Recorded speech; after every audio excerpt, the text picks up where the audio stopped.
Oi, gente! Vamos aqui para mais um encontro, ainda na nossa parte geral.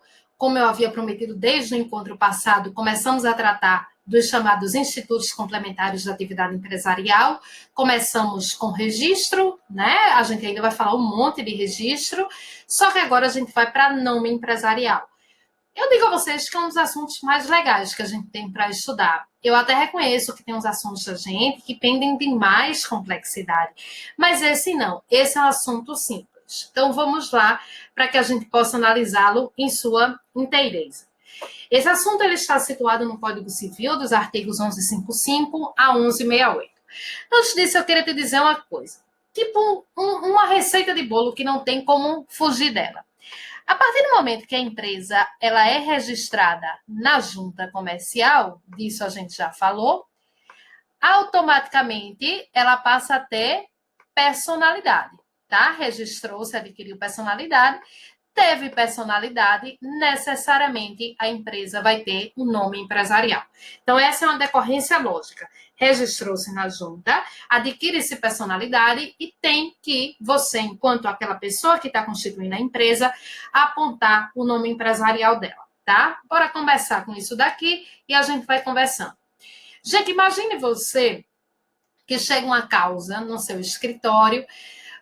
Quer você lide na área empresarial, civil, trabalhista, consumerista e várias outras áreas, normalmente você vai ter alguma empresa num dos polos daquela lide. Aquela causa, sabe aquela coisa assim, que vai salvar o seu ano na advocacia, que vai pagar todas as suas despesas, chegou aquela grande causa para você. Aí, obviamente, você vai intentar a peça exordial, né, a petição inicial, e aí você precisa saber o nome da empresa que você vai processar. Como é que você descobre o nome da empresa? Me diga aí, para a gente ir conversando. Como é que eu descubro o nome empresarial de uma empresa? Às vezes eu pergunto isso em sala de aula e vem as ideias. Professora, pelo CNPJ dela. Já não tenho nem o nome dela, quanto mais o CNPJ. Professora, na Receita Federal. Não, está na Receita Federal, é completamente sigiloso. Vejam, só existem duas formas de eu descobrir o nome empresarial de uma empresa. Eu posso ir na junta comercial e ter acesso ao seu contrato social, porque o que está na junta é público, como eu já disse a vocês. Ou, por exemplo, eu, enquanto consumidora, quero processar um restaurante que eu fui lá, comi e passei mal. Onde é que eu descubro o nome empresarial? Na nota fiscal. Então, é isso que eu quero que vocês comecem a discernir. Nome empresarial não é uma coisa que a gente, consumidor, está muito ligado, não. A gente se liga em marca, em nome de fantasia, outras coisas que a gente vai te dizer o que é. Mas nome empresarial é aquilo que está na nota fiscal, é aquilo que está na junta comercial registrado. Pois bem, nome empresarial é expressão genérica. Dentro desse gênero, o artigo 1155 vai dizer que eu tenho duas espécies. As espécies são firma e denominação. Pronto. Nome empresarial, quando eu digo que toda empresa registrada precisa ter um nome. Nome é gênero. Dentro desse gênero, eu tenho duas espécies: firma ou denominação. E aí a gente vai falando delas aqui para vocês, tá? Para que vocês possam ter uma ideia melhor. Professora, só eu que escolho, eu vou lá registrar a empresa. Se ela vai ter firma ou denominação, em regra, não. Em regra, a lei é que vai dizer quem vai ter firma e quem vai ter denominação. Mas vamos lá, para a gente ir se inteirando melhor do assunto. Primeiro, gente, a firma ela é também chamada de razão social. A denominação não tem nenhum sinônimo. Ninguém chama isso de firma. Nem a própria junta comercial chama de firma. Todo mundo só chama de razão social. Mas, pelo Código Civil, o nome correto seria firma. São sinônimos. Como é que eu identifico se o nome empresarial é firma ou denominação? Em regra, pela sua composição. A firma ela é composta de nomes próprios. Por exemplo, Araújo e Fonseca Limitada. Veja, gente, não tem dificuldade nesse assunto. Como eu disse a vocês, o que for um pouquinho mais complexo, eu digo a vocês, eu não minto para vocês, não. Mas vejam, aqui, constituída a partir de nomes próprios, isso é uma firma. A denominação, em regra, é assim: expressão inventada acompanhada do objeto social. Então, quando eu digo hotel, é o objeto social. Do sol escaldante é o nome que eu inventei aqui. Pronto, isso é uma denominação, ok? Como eu estava dizendo a vocês, em regra, não são os sócios se vão dizer se querem firma ou denominação. É a lei. A lei vai dizer, sociedade em nome coletivo só tem firma. Sociedade anônima só tem denominação? E por aí vai. Professora, diga aí devagar para eu anotar. Não precisa que você anote isso agora. Deixa eu te dizer aqui. Nesse momento, eu quero analisar com vocês alguns artigos referentes a nome empresarial. Alguns artigos da parte das regras de nome empresarial. Quero diferenciá-los com marca, nome de fantasia, essas coisas todas. Quando estivermos em sociedades, aí sim eu vou fazer isso. Eu vou te dizer para cada tipo societário como é o nome empresarial. E aí você vai anotar, porque não adianta, gente, eu chegar agora para dizer, olha, comandita simples só é firma. Se você não lembra o que é comandita simples, somente isso, tá? Então, quando a gente tiver em cada sociedade, eu vou dizendo, o legislador disse que o nome dela só é firma, o nome dela só é denominação. No caso aqui, eu tinha que colocar um exemplo para a gente começar, que é desse tipo empresarial, assim, mais presente no nosso dia a dia, que é a limitada. A limitada é uma das poucas que aí sim ela pode optar entre firma e denominação, mas em regra a lei é que define. A gente vai falar mais para frente dos nomes societários, mas empresário individual a gente vai deixar de lado, né? Aqui e ali a gente toca ainda nele, mas empresário individual já estudamos. Então eu vou ter que te adiantar o seguinte: o EIRELI, ele se utiliza das regras da limitada. Então, ele também pode optar entre firma ou denominação. O EIRELI. Tá? Que ao final vai ter que ter a expressão EIRELI por extenso. Hotel do Sol Escaldante, EIRELI. Ou, aqui, em relação ao empresário individual, vai ter que ser o próprio nome civil dele. Vamos imaginar que eu fosse empresário individual. Então, seria Renata de Lima Pereira, EIRELI. Porque aqui é uma sociedade, tá? Eu tenho 2 pessoas. Em relação ao empresário individual, aquele que na prática não existe mais, mas que para efeito de prova existe, em relação ao empresário individual com responsabilidade ilimitada, ele só tem firma, que vai ser seu próprio nome civil. O EIRELI vai ser seu nome civil, mas acompanhado da expressão EIRELI. O empresário individual com responsabilidade ilimitada vai ser seu próprio nome civil. Se eu fosse empresário individual com responsabilidade ilimitada, meu nome empresarial Renata de Lima Pereira. A EIRELI se utiliza das normas já limitadas, portanto, pode ser firma ou denominação. Ok, gente? Vamos andando aqui adiante. Vejam só. A empresa tem direito ao bom nome, à boa reputação. As empresas, as pessoas jurídicas em geral, elas não têm direito elas não têm aquela honra subjetiva que nós temos, mas ela tem a honra objetiva. Eu digo muito aos meus alunos em sala de aula na graduação, e aproveito o momento para chamar a atenção de vocês, aquelas coisas que o povo faz hoje em dia, de ficar falando mal de empresas em rede social, sabe? Aí você diz, porque tal pessoa foi naquela empresa e foi humilhado, foi execrado, não sei o quê. Aí você pergunta à pessoa, foi com você? A pessoa faz, não, foi com meu amigo. Tá, mas foi teu amigo? Não, foi o amigo do meu amigo, o amigo do amigo, e você não sabe com quem foi. Não reposte, gente, esse tipo de notícia em relação a empresas em rede social. Se você não tiver absolutamente certeza de que aquilo ocorreu, se não tiver sido com você, e mesmo assim com bastante respeito. Porque as empresas têm se utilizado dessas postagens para que elas peçam indenizações contra você, porque a empresa também tem direito à proteção do dano moral. Pois bem, então, o nome, o bom nome, o respeito ao nome e tudo mais faz parte dos direitos da personalidade que a empresa possui, que a pessoa jurídica em si possui. A gente, enquanto pessoa física, tem uma aula, na parte geral do direito civil, tem uma aula que eu gosto muito de dar, que é a aula de nome civil, né? É muito engraçado porque cada um que tem um caso mais escabroso do que o outro, cada um que traga uns exemplos e tal, a gente se diverte, faz daquilo meio que um laboratório, meio que cada um vai dando suas experiências e é uma coisa interessante. Mas muitas vezes, por mais estranho que possa ser seu nome, você procura lá no Google, você acaba achando um nome igual ao seu. E eu não sei se vocês já perceberam isso, quando a pessoa tem um nome muito exótico, quando ela acha uma outra pessoa com o mesmo nome dela, a pessoa fica feliz, né? Porque a dor dela diminui. Eu tenho um colega que trabalha comigo, professor na faculdade, excelente professor, excelente pessoa, e eu digo sempre, eu utilizo o nome dele nas aulas de nome. O nome dele é Adelgício. Adelgício. É isso mesmo. Foi uma homenagem ao tio dele, né? O pai dele bebeu no dia que ele nasceu, disse que ia homenagear o tio pediu, pelo amor de Deus, não faça isso, pronto. Aí eu brinco com ele, né? Eu digo, como é que a mãe pegou um bebê e disse assim, fez, esse menino vai se chamar Adelgício. Meu gente, se você tem também o nome de Adelgício, realmente, eu só conheço ele. Só que a gente chama ele de Adel, né? Porque o povo não entende o nome dele, aí chama ele de Adel. Aí um dia desse ele foi da Faculdade de Direito aqui do Recife, ele se formou lá também, que é a faculdade mais emblemática que a gente tem aqui, né, da Universidade Federal de Pernambuco. Foi juntamente com a do Arco de São Francisco de São Paulo, foi a primeira faculdade de Direito do Brasil e tal. E ele disse que começou a olhar cada uma das plaquinhas quando ele descobriu que já tinha tido, antes dele, naquela faculdade, uma outra Adelgis. Mas a felicidade dele era tanta, é por causa disso. É porque você diz, poxa, alguém sofreu com esse nome tanto quanto eu, né? Pronto. Mas por mais exclusivo que possa ser seu nome, tem gente com nome igual ao seu. Me lembro que na época que Sasha de Xuxa nasceu, ninguém utilizava esse nome aqui no Brasil. Era mais utilizado até no modo masculino. Um monte de gente vai lá e registra. Não tem como ter exclusividade.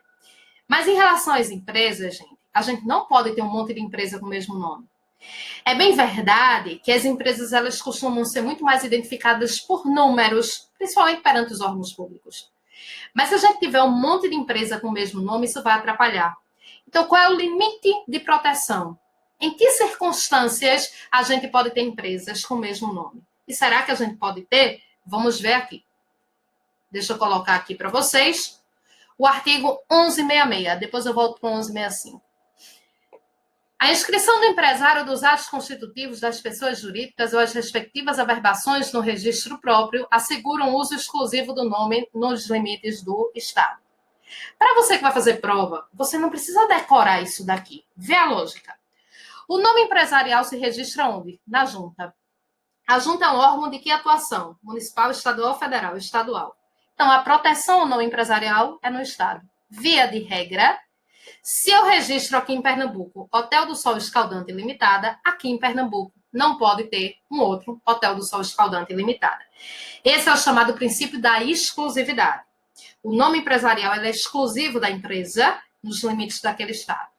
Gente, observem que não falamos aqui de ramo, que eu possa ter outra empresa de outro ramo. Não pode. Ramo vai ter a ver com marca, que a gente não vai falar nem hoje, a gente só vai citar. Marca a gente vai estudar depois separadamente. Tem nada a ver com ramo. O que interessa é o nome. Se eu tenho Hotel do Sol Escaldante aqui, tá? Eu não posso ter outra empresa com esse mesmo nome aqui em Pernambuco. A proteção ela é geográfica. As grandes empresas preferem fazer o que está aqui na exceção. O uso previsto neste artigo vai se estender a todo o território nacional. Então, de maneira excepcional, a gente pode ter a proteção em todo o país. Grandes empresas costumam fazer isso. Gente, na prática, você tem que pagar mais na junta comercial para isso. Em termos de prova, você vai dizer assim, ó, bem bonitinho. Na forma da lei especial, o nome pode ser protegido em todo o território nacional. Até hoje, nunca essa lei especial ela foi promulgada. Tá? Na prática, é você pagando a mais. Então, os limites de proteção do nome empresarial são no Estado. Em outro Estado, a princípio, você pode ter uma empresa com aquele nome, até porque os nomes são finitos. Mas se a empresa estiver disposta a arcar com mais custos, né, de tudo que ela faz administrativamente, ela pode pedir sua proteção nacional. Aí ela vai ter que registrar o nome empresarial em cada junta comercial do Estado da Federação. Ok? Esse é o primeiro princípio, que é o princípio da exclusividade. Aqui no 1165, temos um outro princípio que costuma ser muito cobrado em prova. E ele é o princípio da veracidade. Então, 1166, princípio da exclusividade, anota aqui. 1165, princípio da veracidade. O nome de sócio que vier a falecer, foi excluído ou retirar, não pode ser conservado na firma social. Em outras palavras, gente, a firma, se o nome empresarial for firma, ele tem que ser de verdade o nome dos sócios. Deixa eu te mostrar aqui com um exemplo que fica mais fácil. Tá aqui. Se eu tenho, vou apagar tudo que eu escrevi aqui. Se eu tenho Araújo e Fonseca Limitada, é porque eu tenho que ter um Araújo e um Fonseca nessa sociedade. Certo? Se por acaso Araújo sair porque morrer, porque quer, eu tenho que mudar o nome empresarial. Eu tenho que tirar Araújo do nome empresarial. Então, esse é o princípio da veracidade que é aplicável às firmas. As firmas precisam conter de verdade o nome dos sócios. Ô, professora, e se a sociedade tem 100 sócios, eu tenho que colocar o nome de todos eles? Não. Aí é que você lança a mão da expressão e companhia. Companhia, não é companhia. Esse nome que as pessoas inventaram. E companhia, ok? Não há regra. Você coloca quantos nomes quiser.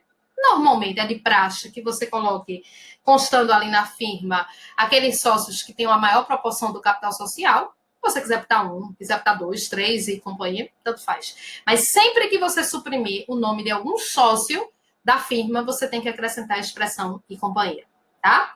Sobrenome empresarial, esses são os aspectos mais importantes sobre a formação do nome empresarial. Mas a gente não acabou, porque a gente vai voltar a falar de nome empresarial nas sociedades.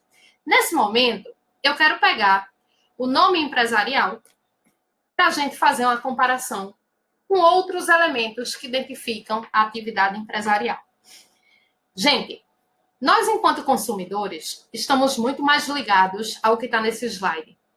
Quem nunca pegou assim uma notinha fiscal, quem nunca pegou sua fatura de cartão de crédito, olhou, aí tinha lá o nome de uma empresa, você diz, eu não passei por esse lugar, não. Clonaram meu cartão. E como bom estudante de direito, como bom advogado, eu vou processar.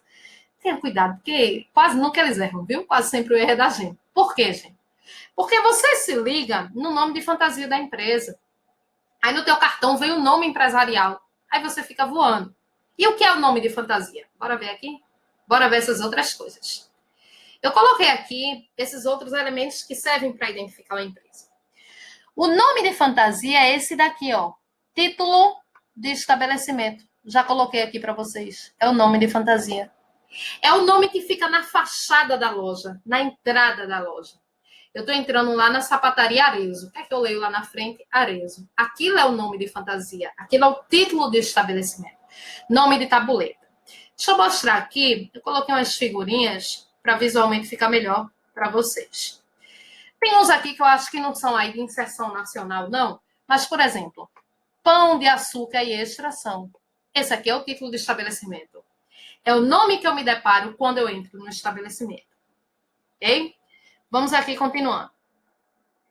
A marca, gente, ela serve para identificar produto ou serviço. A marca, ela é regida por uma lei especial. Depois a gente vai ter umas aulas só sobre isso. É um assunto que eu acho bem legal. Que é a Lei de Propriedade Industrial, a Lei 9279 de 96.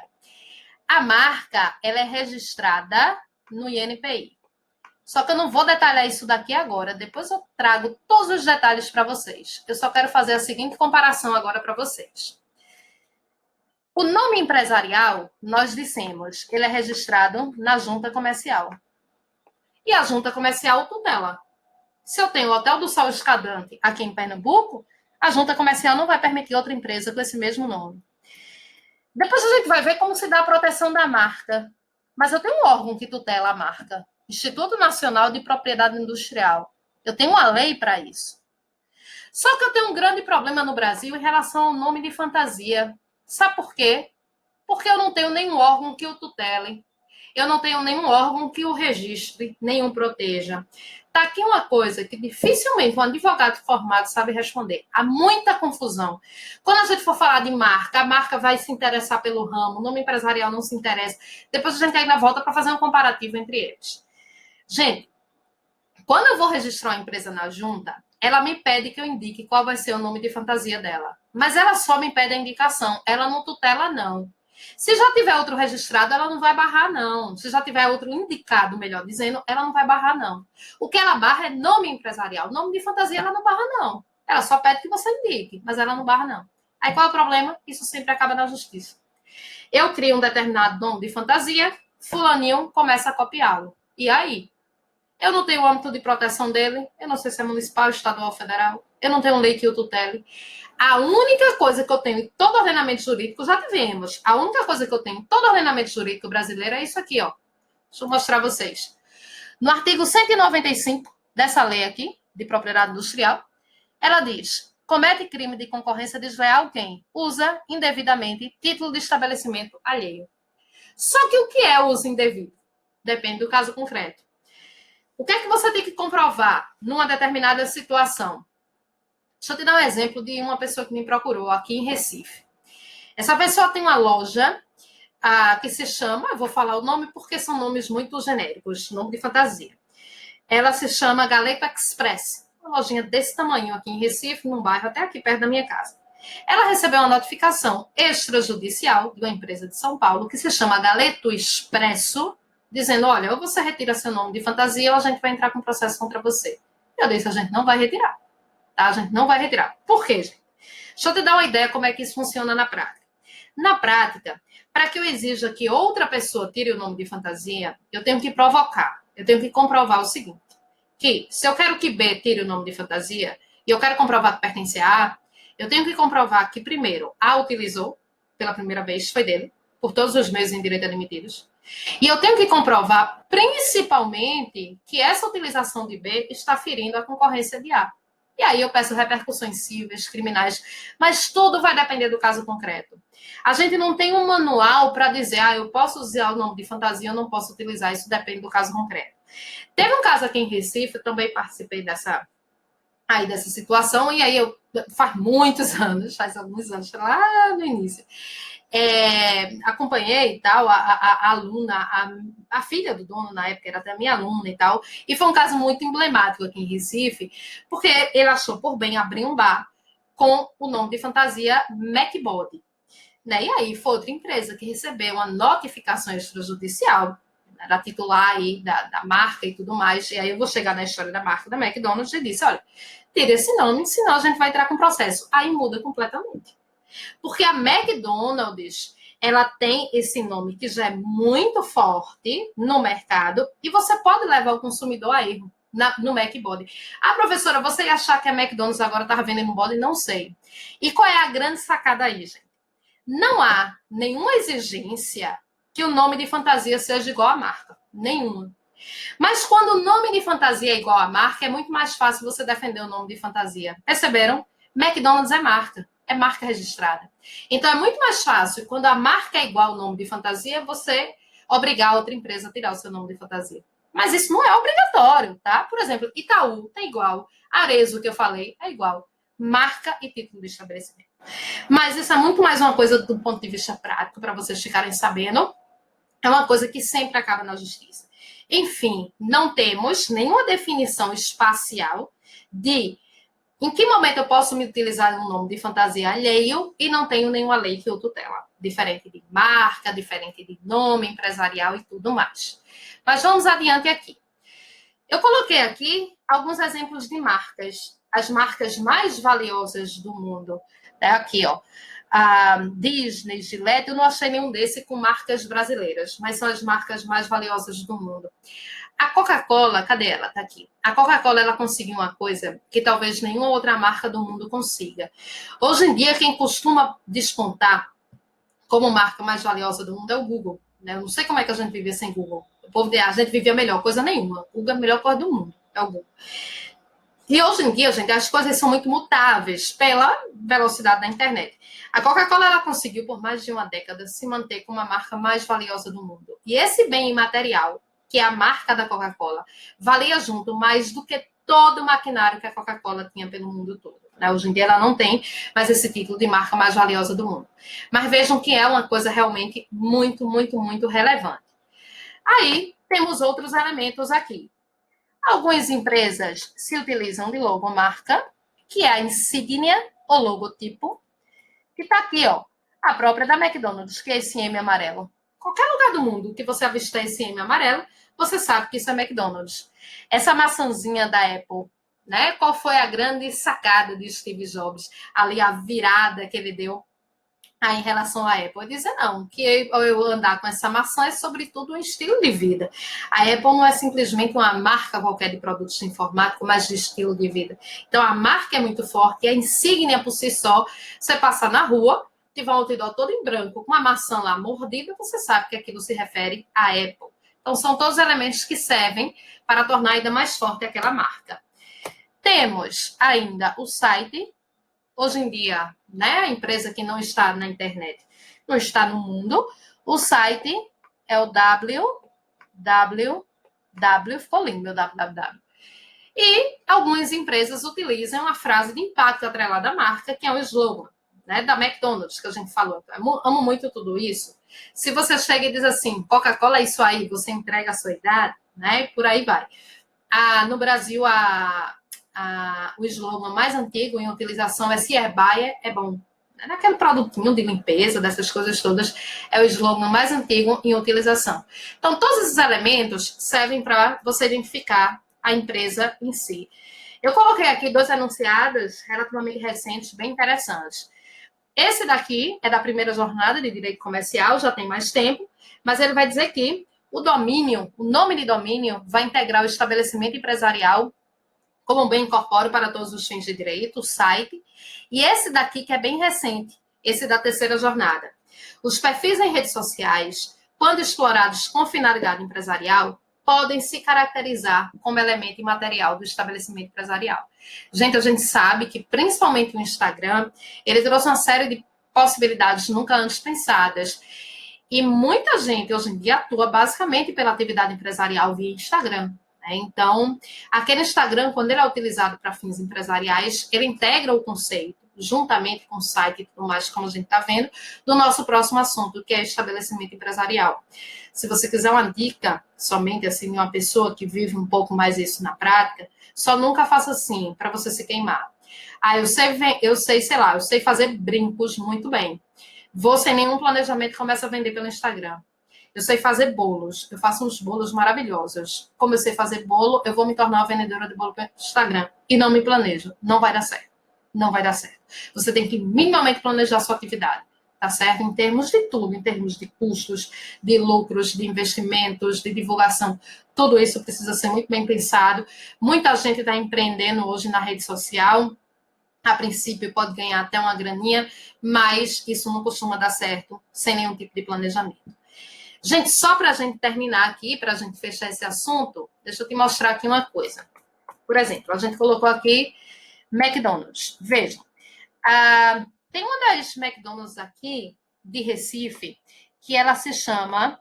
Mas por que eu sei disso? Porque eu decorei para utilizar em aula. Alimentos, Arcos Dourados, é por extenso, tá? Eu estou colocando aqui porque fica ruim escrever tudo.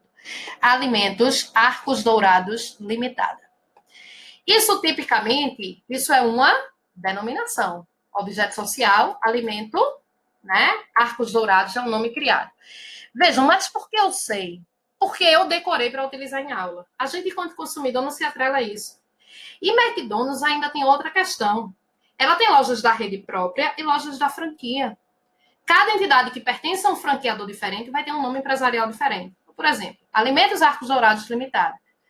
Esse Mzinho aqui é insígnia, como vimos. McDonald's é o quê? McDonald's é marca e é título de estabelecimento. Coincide, né? Não necessariamente vai acontecer isso, já lhe disse, mas coincide. Dentro da loja da McDonald's, existe também a venda de outras marcas, de refrigerante, de sorvete e por aí vai. Mas como é que isso cai numa prova? Isso cai numa prova de duas maneiras. Ou para você dizer o nome empresarial do tipo societário, que é o que vamos fazer bem mais para frente, quando falarmos de sociedade, ou numa questão como essa, que para mim foi uma das questões mais bem feitas que já tivemos em termos de OAB. Eu não coloquei aqui o enunciado desse exercício de fixação, mas é uma questão da OAB. Carlos andava pelos corredores de um centro comercial quando observou uma grande loja de materiais esportivos com letreiro luminoso acima da porta. O que tá, gente, lá na entrada da porta é o quê? X Esportes, o letreiro luminoso. O que está na fachada é o nome de fantasia ou título de estabelecimento. Então, já sei que é A ou C. Observem que eu dei vários exemplos a vocês, onde a marca se confundia com o título de estabelecimento. Mas, na hora da prova, ele tem que dar elementos assim para você poder identificar. Aproximou-se da vitrine e viu uma chuteira dourada com etiqueta bordada com o nome Xixuque. O que está na etiqueta da sua roupa é o quê? É uma marca. Eu já sei que minha resposta é a letra A. Ao entrar na loja, reencontrou um antigo companheiro que se identificou como gerente da X Esportes Limitada. O que é isso? Uma denominação.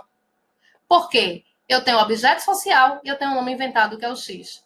Ele fez uma rápida pesquisa de preços e, ao se retirar, foi informado pelo velho amigo de que, para consultar os preços da loja, ele precisaria acessar o site, que é o domínio. Dessa maneira, letra A. Pronto. Então, é isso aqui, nome empresarial, como eu estava dizendo a vocês. Nome empresarial, marca, propriedade... Eita, quase que não sai. Propriedade industrial, para mim, são os assuntos mais divertidos que a gente tem para estudar. Vejam, façam questões, deem uma lida em todo o interregno de artigos que a gente citou para vocês. O de cada tipo societário, não precisa ler agora. A gente vai explicar isso depois. Mas o resto, vá dando uma olhadinha, tá bom? Por hoje a gente vai ficando por aqui. Até o nosso próximo encontro. Qualquer dúvida, me encontre aí nas redes sociais e mandem, que eu terei total prazer em atendê-los. Um abraço.